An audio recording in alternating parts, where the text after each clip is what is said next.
how did we decide we're going to handle that paint? We're handling what?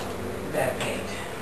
Or Like Mary Beth. maybe no paint? Well, there are a number of places around here that use it, and I really think that promoting your program that you have, you know, is going to be helpful. I don't force them to do it. But some of them, I'll tell you what, they need to be painted for 5 or 10 years, and they need to be painted. Yeah. What is the program? I mean, I guess I'm kind of... There what I mean, program or? There was a grant secured for this that I know. That part of that targeted one? Yeah. Is that income? It's income. Yeah, it's, I think to qualify, the family has to be, there's a sliding scale on how it works. I don't have a way to deny it, but there is a sliding scale on who can qualify and how they qualify. How else are you going to promote this program? Well, we've had it in the paper already once that I'm aware of. Do you have any other suggestions? Well, the way they've explained them is, I think they're working off a list that originally, potential list that they had originally. Well, there was some initial subjects involved in the attempt to obtain the grant. Right. But it was not particularly set in stone that those would be the ones that the grant would be actually used upon. It was a survey, wasn't it, that everybody, or that people could fill out if they had their interest. So these are for like people who can't It's for physically do it either? I mean, is it going to cover the cost of hiring painters? Is it just for paint? Or? No, it's just to rehab any house. There's a grant that you get up to like $30,000 to rehab a house. Yeah. But there's... You qualify, you have to fall under a certain low income owner-occupied. And owner-occupied. It's in a targeted area. Doesn't go for rental rehab. In a targeted area in town? Yeah. Like for instance, they can't be on First Street or somewhere down in that area. It's basically about, I'm going to say 9th Street and west, and more toward like Noble Popcorn, that area back in there, Bigville, Brooklyn, Bigville mostly. North of the highway. Fairfield. So, I mean, they could even put in for There you are. siding? Everything. Really? Yeah. Any renovation. Carpet, lumber, just Windows. Then they would never have to paint, you know? Get that siding, true. That might be the ticket, huh? Yeah. Yeah, I asked Region 12 if they have any rental rehab programs, and so if you have somebody that's interested, have them contact us. We'll see if we can make one of their programs work, so. But I'm still interested in what to do on this. Mary Banks. I think that fits one of your ordinances, your city ordinance. Oh, it does. One of the things that we initially had discussed, though, is, well, it falls under P&Z. I mean, it falls under how it's set up. But we had initially discussed what our priority schedule would be as far as who we would identify as being the most blatant violators of any codes. Right.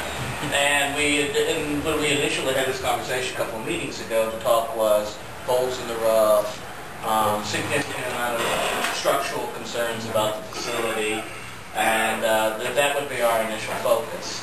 Now we're getting back into that position now where we're starting to be ready to talk about, do we want to talk about paint? You know, what do we want to significantly talk about when we approach paint? Because once you start talking about paint, where's the gray area? You know, where do you draw the line? Because are you talking about people have a couple of spot issues on several sides of their house, or are you talking about a house that predominantly has 80 to 90% of no paint? I mean, we need to make a determination. We need some direction at some point on what we feel is significant enough to qualify as being a... 50% looks green. 50%. Yeah, 50% surely. You know, And I told Jeff I would call him tomorrow. I said I would bring this up at the meeting. That's just like when broken windows and for instance, we have discussed broken windows in the past. That one broken window in your house qualifies as a violation because if you follow the true line of the ordinance, one broken window in your house is a violation of the ordinance the way it is written.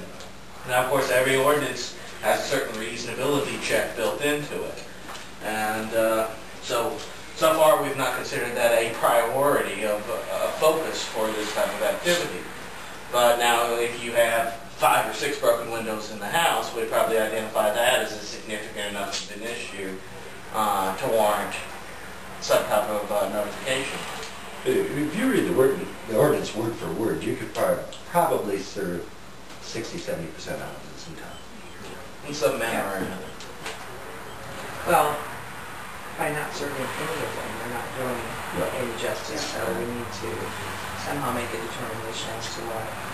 If it's is it our decision or is it the council's decision? Well, when it affects somebody's ability to sell their property, I think that's pretty grievous. I think what would be a distinction in where this group serves the council in some manner is give the council a suggestion on what their recommendation on how we would perceive what is an egregious violation of code. What, do you want photos or something? What, do you want photos of these? I mean, is that what you're asking for? Photos to go in and say, okay, this is what we think should be addressed? This is good, bad, and ugly? Or, I mean, tell me what you want from us. And Jim, what do you think? I mean, that would kind of... I'm curious to hear what you think on that, man. Don't know yet. There are people that can afford to paint these houses, and I don't know why you have to. It's a bad situation. People, first of all, education's the best. You got to get people. You will in most towns, and especially where you live Northeast Iowa, people take pride in their town. And the first thing should be education. Take pride in your own town and try to make it the best you can. And if you can't make the best you can, there should be avenues to help out to make it the best you can. That should weed out the chaff from the wheat, and then you go into and enforce. So how do they promote the pride of their community, Jim? A lot of the genetics, I mean, just sure, yeah, been passed hereditary. down for years. But you go to like Pella or any of those towns, or Decorah, or any little town, I mean, they're just history of being taken pride in your community. Say once again, we heard a speech from the director of the Department of Economic Development about attracting workforce to your community, and trust me, all of these things mean something to us as far as attracting additional citizens and stuff to our community. So I say we fix them up. I say if they're good's okay, if they're bad and ugly, I say they can address it, but that's, somehow we've got to be able to encourage people to take care of their community. But then should be enough programs to...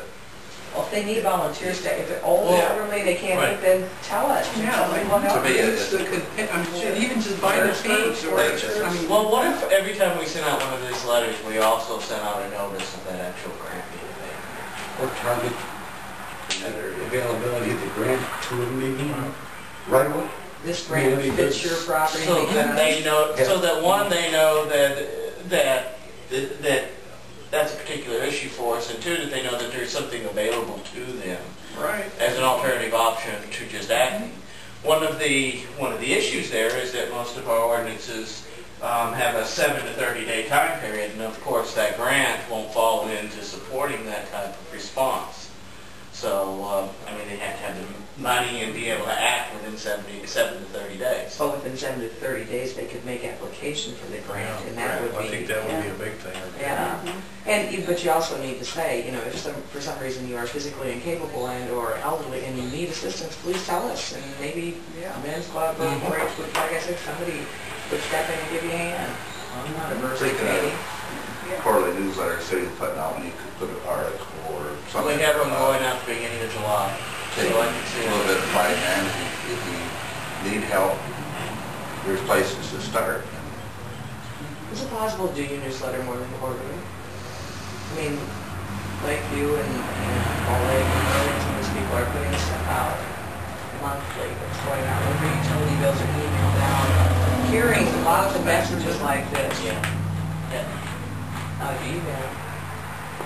People need to target them. Well, if you stuff them in with the utility bills, it doesn't cost you anything to mail.